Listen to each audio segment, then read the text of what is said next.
नमस्कार, मैं नेहा और आप देख रहे हैं उत्तर बंगाल और सिक्किम का number 1 leading news channel SK live. आपका समय, आपकी खबर। अब बढ़ते खबरों में विस्तार से। SJDA ने विधान मार्केट में अवैध निर्माण को हटाने का दिया निर्देश। चेयरमैन विजय चंद्र वर्मन ने अवैध निर्माण का लिया जायजा। विधान मार्केट में चल रहे अवैध निर्माण के मुआयना के लिए मंगलवार को SJDA के चेयरमैन विजय चंद्र वर्मन, वाइस चेयरमैन नांटू पाल समेत SJDA के अधिकारिक विधान मार्केट में पहुंचे थे।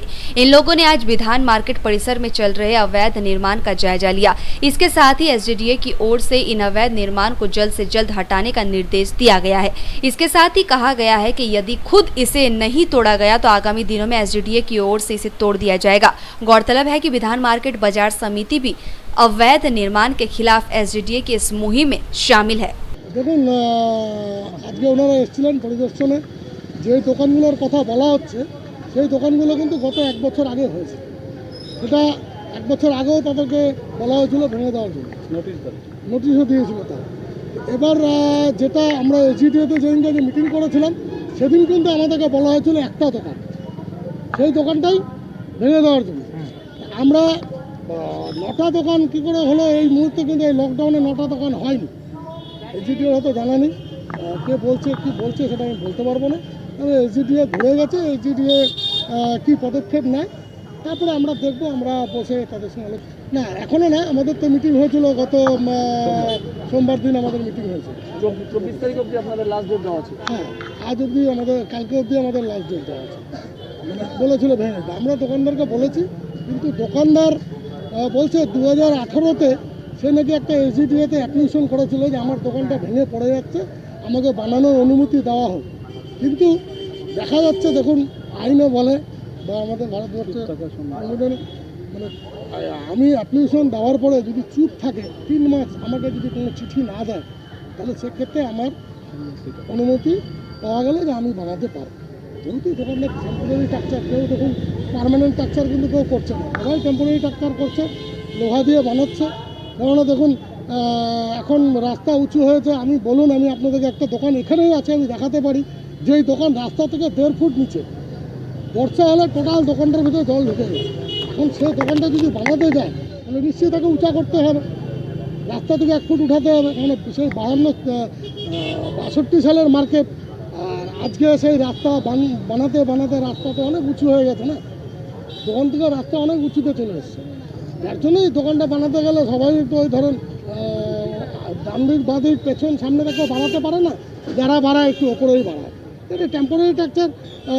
আমার মনে হয় সরকারের পক্ষ থেকে আমাদের সঙ্গে বসে একটা সমাধানের সূত্র বের হবে, নিশ্চয়ই বের হবে। কেন বেরোবে না? আমরাও চাই মার্কেট হোক, মার্কেট বিল্ডিং হোক, মার্কেটে পার্কিং হোক, আমরাও চাই। কারণ আমাদেরও ব্যবসা খুব হ্যাম্পার হচ্ছে। কেন, যেহেতু আজকে বড় বড় শপিং মল হয়েছে, শপিং মলে পার্কিংয়ের ব্যবস্থা আছে বলে তাদের মার্কেটটা চলছে ভালো। কিন্তু আমাদের এই শিলিগুড়ির সবচেয়ে পুরানো মার্কেট, ঐতিহ্য মার্কেট আপনি বলতে পারেন, টোটাল নর্থ বেঙ্গলের মধ্যে ঐতিহ্য মার্কেট। এই মার্কেটে আপনার রায়গঞ্জ বলুন, কুচবিহার বলুন, বালুরঘাট বলুন, মালদা বলুন, এবং পুরো নর্থ বেঙ্গলের পাবলিক এই মার্কেটে মার্কেটিং করতে আসে। তো সুতরাং আমরাও চাই, আমরাও কমিটিগতভাবে চাচ্ছি মার্কেটটা হোক, বিল্ডিং হোক, পার্কিং হোক, যাতে বাইরের লোক আসবে, আমাদের বেচাকেনা বাড়বে, মার্কেটটা ভালো চলছে, সেটাও আমরা চাই। আমাদের ক্ষুদিরামপুরি না দেখে বিধান মার্কেট দেখে এলেন, তো ওনাদেরকে সব কিছু বক্তব্য বলার জন্য আমরা পেশ করার জন্য কথা বলতে চাইলাম। তা কিছু সাংবাদিক আমাদের তো কিছু কোনো ভালো মতো জিজ্ঞেস করলেন না। তারপরে আপনারা আমাদেরকে দেখে নিয়ে জিজ্ঞেস করলেন যে আপনাদের বক্তব্য কী। বক্তব্য এটাই যে আমাদের ক্ষুদিরামপল্লী বলে আমরা অবৈধ নির্মাণ বানিয়েছি। তা আমরা এই অবৈধ নির্মাণ কাকে বলে? না একটা ইটের গাঁথনি করেছি, না স্ট্রাকচার বানিয়েছি, না টিন লাগিয়েছি, কিছুই না। আমরা পুরনো বাঁশগুলো খুলে দিয়ে আমরা কাবারিখানার থেকে পুরনো খুঁটি নিয়ে এসে আমরা চাঁদা তুলে নিয়ে এসে মানে দোকানে গেড়েছিলাম, খুঁটিটা গেড়েছিলাম। হ্যাঁ, লোহার খুঁটি গেড়েছিলাম, মানে 10-12টা গেড়েছিলাম আর কি। তারপরে ফট করে একদিন দেখে হাইলাইট দেখছি, সাংবাদিক দেখছি যে ক্ষুদিরামপল্লী অবৈধ নির্মাণ কাজ চলছে। তা ওনারা, আমি কিছুদিন সবাইকে আলোচনা করলাম, ঠিক আছে, আমরা যদি অবৈধ নির্মাণ করেই থাকি তাহলে আমরা 7 দিন সময় দিয়েছি ওদেরকে। আমাদের কাছে কোনো নোটিশ কিচ্ছু দেয়নি। তো আমরা সঙ্গে 7 ঘন্টা পরে আমরা খুঁটিগুলো উঠিয়ে দিয়েছি। উঠিয়ে দেওয়ার পরে এই দাবি নিয়ে আমরা 8টা দাবি নিয়ে সৌরভ চক্রবর্তীর কাছে গিয়েছিলাম 3 বছর আগে। তা উনি বললেন যে আপনাদের মেন সমস্যাটা কী? পার্কিং মানে বাথরুম না ড্রেন নাকি সৌরভ চক্রবর্তী 3 বছর আগে দিয়েছিলেন প্রতিদিন 8টা দাবির মধ্যে একটা দাবি দিয়েছিলেন। একটা দাবি বলে কী লাগবে, আমার প্রথম আমার শেডটা বানিয়ে দেন, আমার ঝড় বৃষ্টি জল কাদার মধ্যে সারা জীবন রয়েছি, তা আমাদের যদি এটা ব্যবস্থাটা করে দেন ঠিক আছে, তাহলে এক কাজ করি, তোমাদের একটা দাবির মধ্যে সিএমের কাছে উনি আমাদের একটা সই করে দিলেন, সেই ডকুমেন্টস আমাদের কাছে আছে, আপনাদের আমি দেখাচ্ছি। তো ওই ডকুমেন্টটা দেখিয়েছিল। তারপরে ভাবছি যে একবার ওই ডকুমেন্টসটা নিয়ে লড়াই করবো, সে লড়াই করার মতো সেই ক্ষমতা আর তখন আসলো না। আমার দিব্যি করছে এখন যে রেসডিট থেকে রাস্তা বানিয়েছে, টাইলিশ লাগিয়ে দিচ্ছে এবং উপরে স্ল্যাব বানিয়ে দিচ্ছে, সুন্দর বানাচ্ছে। তাই সুন্দরের জায়গার মধ্যে বাসটা উঠিয়ে দিয়ে আমি কয়েকটা 10-12টা খুঁটি কেটেছিলাম, ওই লোহার খুঁটি।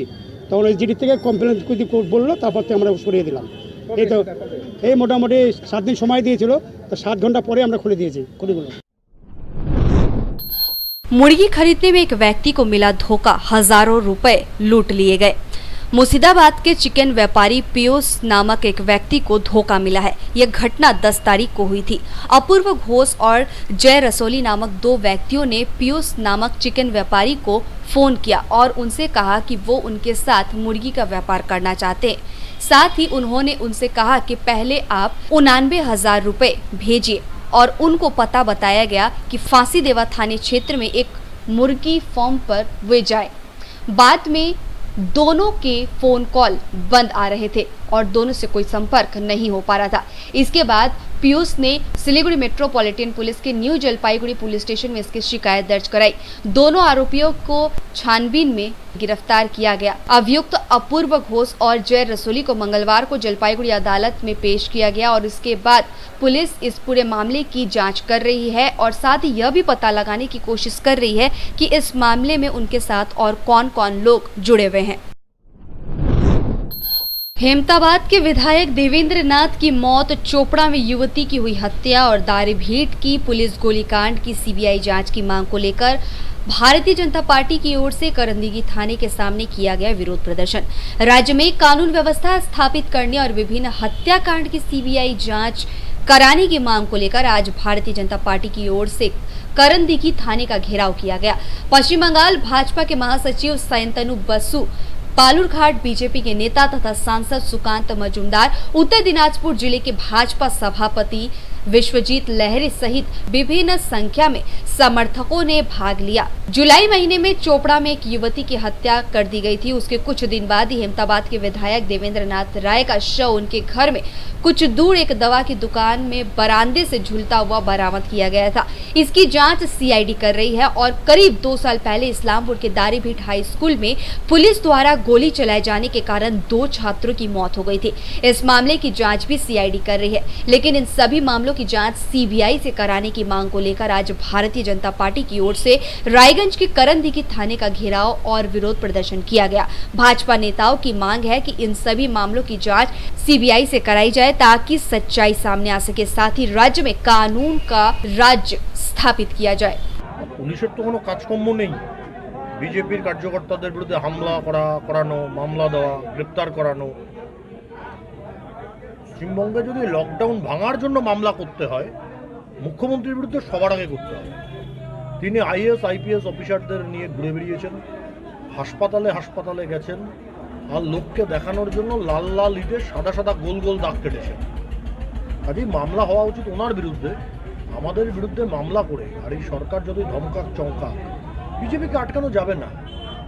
যত মামলা হবে বিজেপি কার্যকর্তাদের তত গলার মেডেল বাড়বে।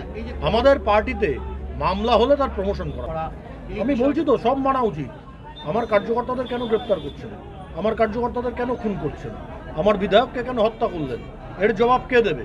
আমরা বাড়িতে বসে থাকবো আর আমার কর্মীদের খুন করবে, কার্যকর্তাদের গ্রেপ্তার করবে, আমার নামে মামলা দেবে? এটা তো মানা যায় না। মুখ্যমন্ত্রী আমাদের যে পথ দেখাবেন আমরা সেই পথে চলবো। 7 दिनों के लिए सरकारी बैंक हुआ बंद, 14 दिनों के लिए होटल में लटका ताला। जलपाईगुड़ी जिले में कोरोना के बढ़ते मामले के मद्देनजर एक सरकारी बैंक व एक नामी गिरामी होटल को बंद कर दिया गया है। जलपाईगुड़ी नगर पालिका के अनुसार बैंक को अगले 7 दिनों के लिए बंद कर दिया गया है, जबकि होटल को 14 दिनों के लिए बंद रखने का निर्देश दिया गया है। जलपाईगुड़ी नगर पालिका के प्रशासनिक बोर्ड के सदस्य सैकत चटर्जी ने बताया कि पिछले 24 घंटे में जलपाईगुड़ी में कुल 6 कोरोना संक्रमित मरीज पाए गए हैं। इनमें जलपाईगुड़ी पोस्ट ऑफिस मोड़ इलाके में एक आवासन के 2 भाई शामिल है। उन्होंने बताया कि घटना के प्रकाश में आने के बाद इस आवासन में एक बड़े अंश को कंटेनमेंट जोन घोषित कर दिया गया है। साथ ही इस आवास के भीतर स्थित इंडियन ओवरसीज बैंक को अगले 7 दिनों के लिए बंद रखने का निर्णय लिया गया है। 2 भाइयों का शहर के क्लब रोड में एक होटल है, उस होटल को अगले 14 दिनों के लिए बंद कर दिया गया है।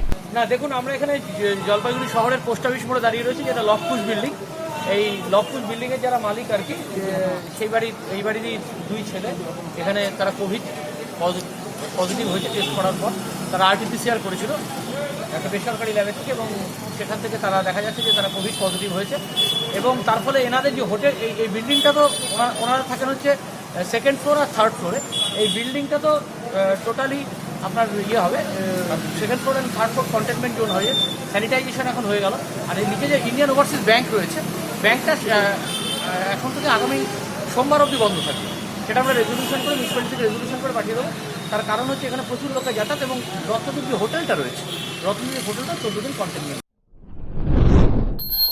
मालगाड़ी के धक्के से एक व्यक्ति की मौत। मोबाइल में बात करने के दौरान कर रहा था रेल लाइन पार। रेल लाइन पार करने के दौरान मालगाड़ी के धक्के से एक व्यक्ति की मौत हो गई है। मालदा मेडिकल कॉलेज संलग्न इलाके में मंगलवार दोपहर को इस घटना के बाद से इलाके में हड़कंप मच गया। खबर मिलते ही मालदा टाउन स्टेशन की जीआरपीएफ मौके पर पहुंचकर घटना की जांच शुरू कर दी। इधर मालगाड़ी के धक्के से व्यक्ति की मौत की खबर मिलते ही इंग्लिश बाजार थाने की पुलिस घटना स्थल पर पहुंचकर हालातों का जायजा लिया। पुलिस ने शव को पोस्टमार्टम के लिए मालदा मेडिकल कॉलेज व अस्पताल भेज दिया है। पुलिस ने बताया मृतक व्यक्ति का नाम राजीव मंडल है। वह अरविंद पार्क इलाके का रहने वाला था। आज अप लाइन पार करने के दौरान लापरवाही वश वह मालगाड़ी की चपेट में आ गया। इधर प्राथमिक जांच के बाद जीआरपीएफ के अधिकारियों ने बताया कि मोबाइल में बात करने के दौरान असावधानी पूर्वक वह व्यक्ति मालगाड़ी की चपेट में आ गया। चोपड़ा में 250 भाजपा समर्थक तृणमूल कांग्रेस में हुए शामिल। उत्तर दिनाजपुर जिले के चोपड़ा में करीब 250 भाजपा समर्थक सत्ताधारी तृणमूल कांग्रेस में शामिल हो गए हैं। चोपड़ा के ब्लॉक के सोनापुर ग्राम पंचायत के धुलिया के निकट तृणमूल विधायक हमीदुल रहमान के नेतृत्व में 250 भाजपा समर्थकों ने आज तृणमूल कांग्रेस का दामन थाम लिया है। अगले साल होने वाले विधानसभा चुनाव से पहले इतनी बड़ी संख्या में भाजपा समर्थकों के तृणमूल कांग्रेस में शामिल होने से इलाके में तृणमूल कांग्रेस के मजबूती के साथ उभरने की संभावना जताई जा रही है। तृणमूल नेताओं ने कहा इस इलाके में कई बूथों में भाजपा पंचायत सदस्य चुनाव जीते थे, लेकिन আজকে জয়েনিং সভা ছিল, যেখানে কিছু বিজেপি থেকে লোকজন জয়েন করছে, আর 2 জন গ্রাম পঞ্চায়েত মেম্বার ছিল বিজেপি। কতজন জয়েনিং? এখানটায় 150 জনের মতন জয়েন করলো। আরও কিছু রয়েছে, ওরা পরবর্তীত হচ্ছে, বা কিছু যুব ছিল, ওরাও বোধহয় 50-60 জনের মতন জয়েন করলো। টোটাল কতজন জয়েনিং? টোটাল এখানটায় 200 জনের মতন রাখেন, আর পরবর্তীতে আরও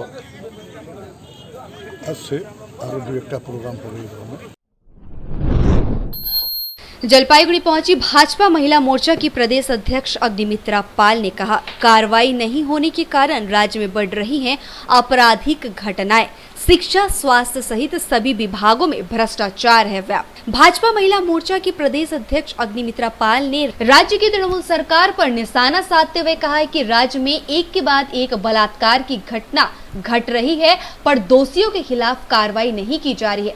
मंगलवार को जलपाईगुड़ी पहुंची अग्निमित्रा पाल ने कहा बलात्कार के दोषियों के खिलाफ कार्रवाई नहीं होने के कारण राज्य में इस तरह की घटना लगातार बढ़ती जा रही है।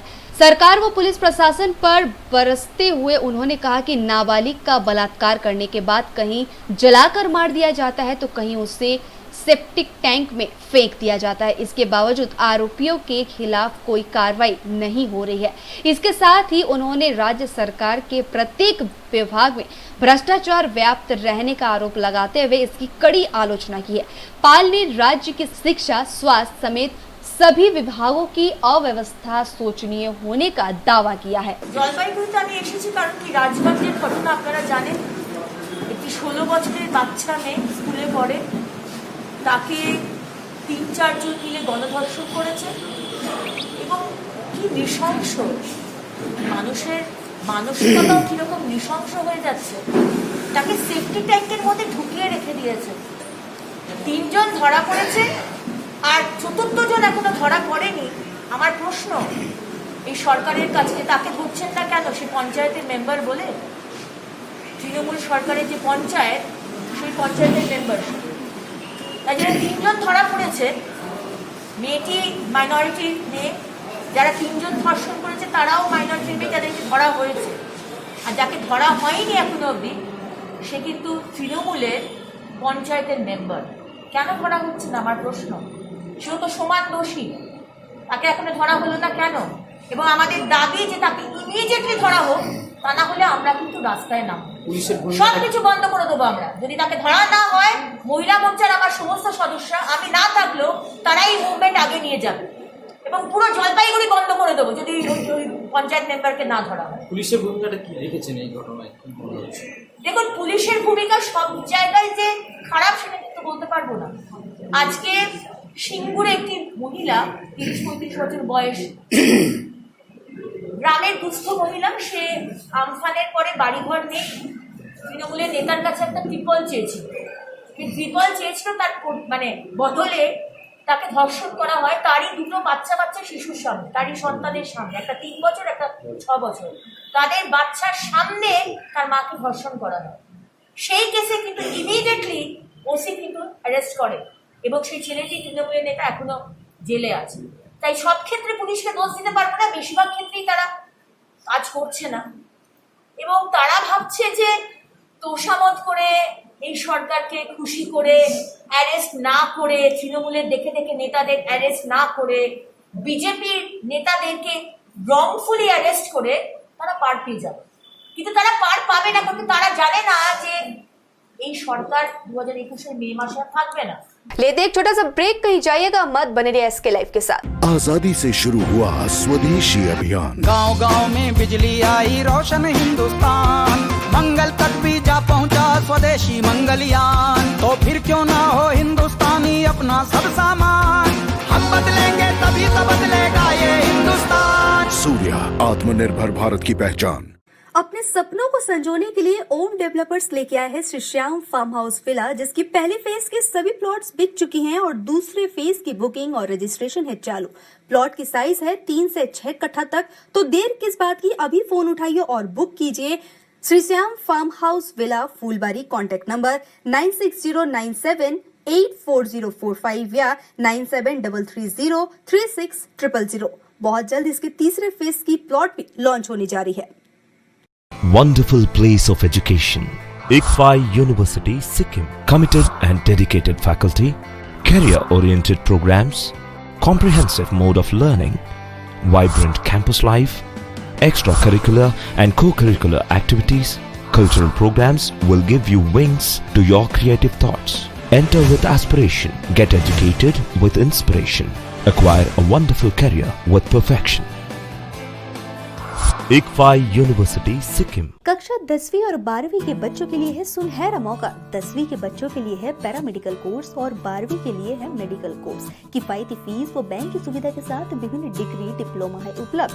सभी स्ट्रीम के बच्चों के लिए खुली है state nursing council and Rajiv Gandhi university and health science and paramedical board, government of Karnataka से मान्यता प्राप्त Adan paramedical and nursing college. Contact number 8016235569, Champasari, Siliguri. आज जहाँ कोरोना से सभी है परेशान, हम लाए हैं कमाने का तरीका आसान। 21वीं सदी में महिलाएं आत्मनिर्भर होकर स्वाभिमान के साथ जीना चाहती है। अगर आप एक गृहिणी हैं और घर से ही मुनाफे वाला व्यवसाय करने का सोच रहे हैं, तो आपके लिए सुनहरा मौका लाए हैं टपरवेयर के सिलीगुड़ी स्थित पूरे नॉर्थ बंगाल के डिस्ट्रीब्यूटर नारायणी पार्टी सेल्स। तो सोचिए नहीं, स्क्रीन में दिए गए नंबर में संपर्क कीजिए और विस्तृत जानकारी लीजिए। घर बैठे पैसे कमाए, आज ही फ्री मेंबरशिप लीजिए, अपने सपनों को पूरा कीजिए। मुश्किल की इस घड़ी में आपका साथ ही सिर्फ टपरवेयर के लिए एसके लाइव ही बेस्ट ऑप्शन है। एसके लाइव का इस क्षेत्र में 24 घंटा टेलीविजन, एंड्रॉइड ऐप और वेबसाइट पर प्रसारण होता है। सोशल मीडिया पर भी हम उपलब्ध हैं। हमारी व्यूवरशिप 9 लाख से अधिक है। सिक्किम,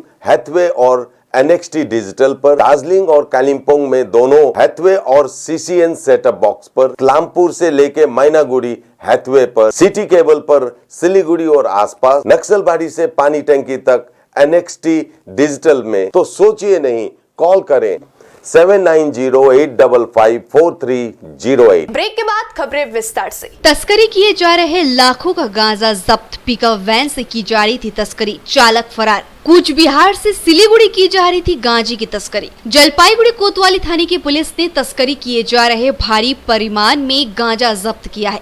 मंगलवार दोपहर को 31 नंबर राष्ट्रीय राजमार्ग पर अभियान चलाकर पुलिस ने गांजा से लदा पिकअप वैन जब्त किया। पिकअप वैन कूच बिहार से सिलीगुड़ी की ओर जा रहा था। इसी दौरान रास्ते में जलपाईगुड़ी के गौशाला मोड़ इलाके में अभियान चलाकर पुलिस ने पिकअप वैन को जब्त कर लिया। प्राथमिक जांच के बाद पुलिस ने जब्त गांजा का बाजार मूल्य लाखों रुपए बताया है। हालांकि इस दौरान पिकअप वैन का चालक भागने में सफल रहा। पुलिस सूत्रों के अनुसार मंगलवार दोपहर को जलपाईगुड़ी के गौशाला मोड़ इलाके में 31 नंबर राष्ट्रीय राजमार्ग पर पुलिस ने एक पिकअप वैन को रोका और उसकी तलाशी ली। तलाशी के दौरान पिकअप वैन से भारी परिमाण में गांजा जब्त किया गया है। गांजा प्लास्टिक के पैकेट में रखा गया था। जलपाईगुड़ी के डिप्टी मजिस्ट्रेट पिनाकी सेनगुप्ता ने बताया कि गांजा कूच बिहार जिले के दिनहाटा से सिलीगुड़ी तस्करी की जा रही थी। পিনাকি সেনগুপ্ত, আমি ডেপুটি ম্যাজিস্ট্রেট জলপাইগুড়ি। ব্যাপারটা আমরা পুলিশ এটা এই পিকআপ ভ্যানটা দিনাটা থেকে আসছিল, তো পুলিশ চেস করে গোশালা মোড়ে এই পিকআপ ভ্যানটাকে ইন্টারসেপ্ট করে। সন্দেহ হয়েছিল, আমরা পুলিশ বিভিন্ন জায়গায় সার্চ করে মোটামুটি 40 কিলোর মতো ধরে নেন। बसीरहाट में अस्थायी कर्मचारी गले में प्ले कार्ड लटकाकर कर रहे हैं ड्यूटी। एडिरेंट कंपनी के अंतर्गत अस्थायी कर्मचारी खाद्य और विद्युत विभाग में काम करते हैं, लेकिन इन कर्मचारियों को पिछले 3 महीने से वेतन नहीं मिल रहा है। वेतन की मांग को लेकर कई बार लोग अधिकारियों से गुहार लगा चुके हैं, लेकिन कोई सुनवाई नहीं हो रही है। आखिरकार इन अस्थायी कर्मचारियों ने विरोध के नया तरीका अपनाया है। ये लोग अपने गले में प्ले कार्ड लटकाकर ड्यूटी कर रहे हैं ताकि सबकी नजर इन पर पड़ सके और सब कोई जान सके कि आखिर ये लोग कितनी कठिनाइयों में ड्यूटी कर रहे हैं। रेडियंट कंपनी के अंतर्गत 100 अस्थायी कर्मचारी काम करते हैं। আমি এখানে কাজ করছি 2009 সালের সেপ্টেম্বর মাস থেকে, প্রায় 10 বছর হয়ে গেল। এর আগে 3খানা কোম্পানি চেঞ্জ হয়েছে, তারা বেতন নিয়ে এমন করেনি, কিন্তু এই রেডিয়েন্ট সিকিউরিটি সার্ভিস এই কোম্পানি আসার পর থেকে সঠিক সময়ে আমাদের বেতন হয় না। আর আমাদের যে স্কেলে মাইনে হওয়ার কথা, কোম্পানি চেঞ্জ যতবার হয়েছে ততবার স্যালারি বেড়েছে, কিন্তু এই কোম্পানি আসার পরে গত কোম্পানির স্যালারির থেকেও এরা কেটে নিয়ে কম স্যালারি দেয়, কিন্তু সঠিক সময়ে বেতন দেয় না। ডিভিশনকে বললে ডিভিশন বলে কোম্পানি ফোন তোলে না, কোম্পানি চেক নিতে আসে না। কোম্পানিকে বললে কোম্পানি বলে যে ডিভিশন চেক দেয় না। তা এর মধ্যে আমাদের বেতন আটকে আছে, জ্বালা তো আমাদের। তা সঠিক। अलीपुरद्वार जिले के फालाकाटा स्थित महाशमशान घाट इस इलाके का सबसे बड़ा शमशान घाट है और काफी दूर दूर से लोग यहाँ पर अपने परिजनों का अंतिम संस्कार करने के लिए आते हैं, लेकिन यहाँ कोई भी मूलभूत व्यवस्था नहीं है। यहाँ तक बैठने तक की यहाँ पर व्यवस्था नहीं है। मुजनई नदी के किनारे स्थित यह शमशान घाट जंगलों से घिरा हुआ है। अंतिम संस्कार करने वालों को कई बार सांप, बिच्छू और कीड़े मकोड़े भी काट लेते हैं। बैठक की व्यवस्था यहाँ पर नहीं है और लोगों को यहाँ पर काफ़ी समस्याओं का सामना करना पड़ता है। विशेषकर बारिश के दिनों में जो काफ़ी समस्याएं होती है, कभी कभी तो ये पूरा इलाका जलमग्न हो जाता है, जिससे यहाँ तक शव को लाने में भी काफ़ी परेशानी होती है। स्थानीय लोगों की मांग है कि यहाँ पर बैठने सहित सभी प्रकार की मूलभूत व्यवस्था की जाए। यहाँ पर विशेष विद्युत चुल्ली में से एक में शेड नहीं है, जिसके कारण बारिश होने पर एक ही चुल्ली जलती है और दूसरी बंद रहती है। लोगों की मांग है कि शेड तैयार किया जाए ताकि लोगों को इंतजार नहीं करना पड़े। प्रेक्षागृह तैयार किया जाए और पूरे इलाके साफ सफाई कर सौंदर्यीकरण किया जाए ताकि लोग आसानी के साथ पहुंच सके और परिजनों का अंतिम संस्कार करा सके।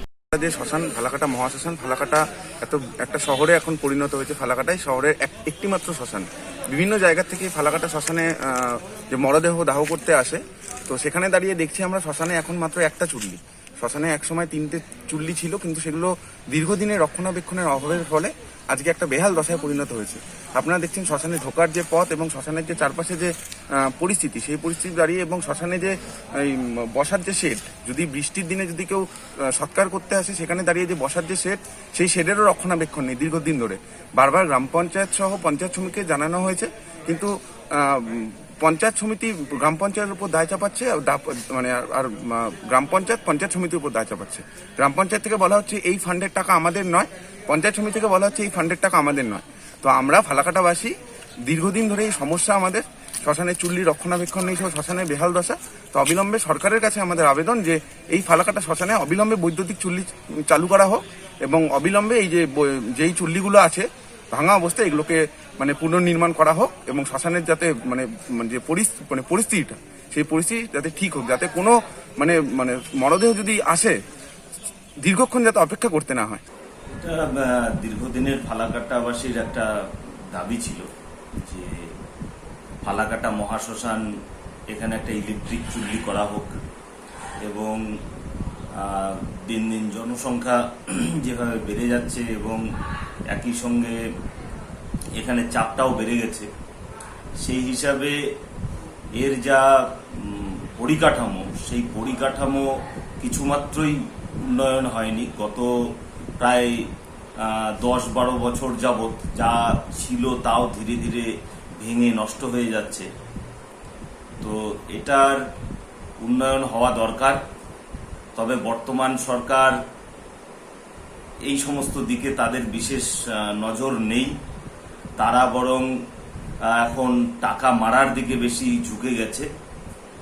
তো আমি আশ্বস্ত করতে চাইব যে 2021-এ বিজেপি ক্ষমতায় আসার পরে ফালাকাটা মহাশ্মশানের আমরা যথাযথ উন্নয়ন করব, সেখানে যেন শ্মশান যাত্রীরা একটা সুন্দর পরিকাঠামো পায়, তারা যেন একটু সেখানে বসার সুবিধে পায় এবং আমরা যারা সেখানে মহাশ্মশানে যায়, যাদেরকে সেখানে মৃতদেহ পোড়ানোর জন্য তারা যেন সঠিক ব্যবস্থা সেখানে থাকে, সেগুলোর দিকে। सड़क की मरम्मती की मांग में रायगंज के मड़ाईकुड़ा के स्थानीय लोगों ने आज सड़क में यातायात बाधित कर किया विरोध प्रदर्शन।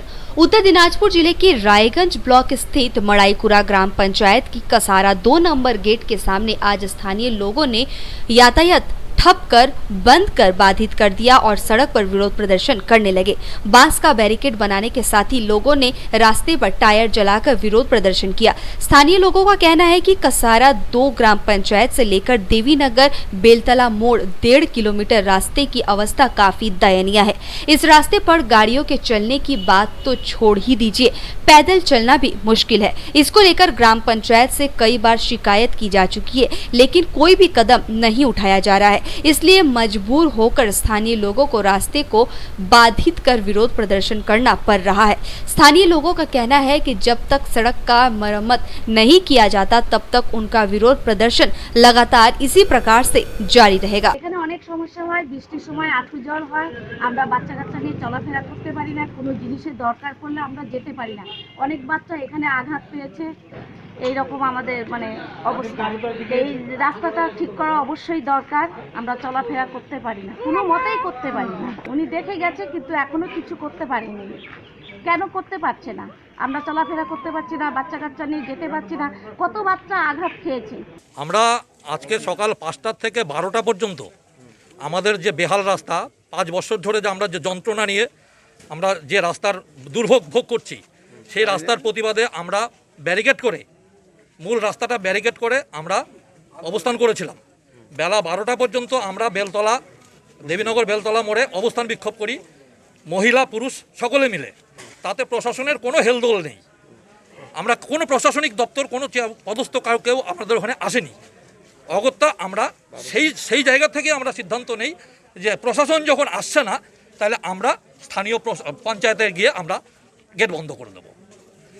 এখানে এসে আমরা সবাই মার্চ করতে করতে এসে আমরা পঞ্চায়েতে গেট বন্ধ করেছি এবং পাশাপাশি আমাদের এখানে পথ অবরোধ করে আমাদের বিক্ষোভ দেখাচ্ছে। স্থানীয় কোনো মেম্বার প্রধান আসেনি। পথ অবরোধের জন্য এখানে জয়েন্ট বিডিও সাহেব এসছে, জয়েন্ট বিডিও সাহেব এসে আমাকে একটা কাজের ফিরিস্তি দেখালেন যে উনি একটা কাজের অ্যাপ্রুভ করেছে কিন্তু সেটা ক্যান্সেল হয়েছে, জেলা পরিষদ ক্যান্সেল হয়েছে। ক্যান্সেল হয়েছে। আমরা জিজ্ঞাসা করেছি কেন ক্যান্সেল হয়েছে, তার কোনো সদুত্তর ওনার কাছে নেই। अब तक के लिए इतना ही। आगे तमाम खबरों के लिए बने रहे SK लाइव के साथ। आपका समय, आपकी खबर। धन्यवाद।